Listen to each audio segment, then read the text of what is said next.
Το κοντινότερο σταθμό τροφοδοσίας είναι η σκούπα. Υπάρχει στον αγώνα στοιχής ο οποίος θα είναι σκούπα να ενημερώσει ώστε να μην το ψάχνουμε. Γιατί πέρσι παρατηρήθηκε το φαινόμενο κάποιοι να φύγουν από τον αγώνα χωρίς να ενημερώσουν κανένα.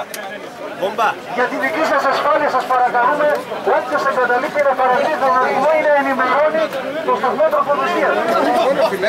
Λοιπόν, μετά τον τερματισμό θα περνάτε από το χώρο της γραμματείας για να παραλαμβάνετε το δίπλωμα συμμετοχής και την αναμνηστική πλακέτα.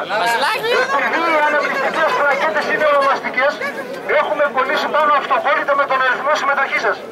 Θα πηγαίνετε στη γραμματεία στα κορίτσια και θα λέτε τον αριθμό συμμετοχής για να βρίσκουμε εύκολα την πλακέτα να μην γίνεται συνοστισμός.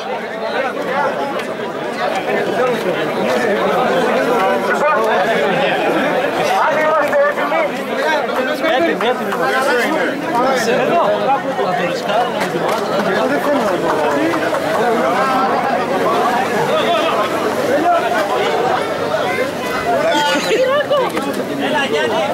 Πάρτε θέση σας παρακαλώ, θα δώσουμε κίνηση σε μερικά δευτερόλεπτα. Άντε, γίνεται η κίνηση.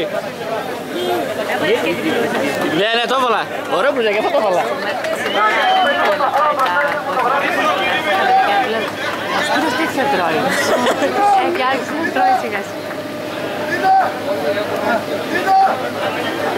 Εσύ πού θα τη δώσεις να την καλή. Θα την κολλάς να ζήσω.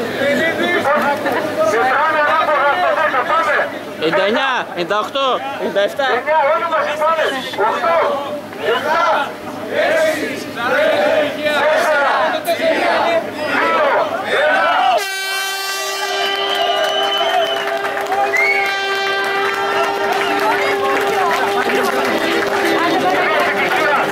1. Έφυγε τόσο γρήγορα που δεν τον πήρατε.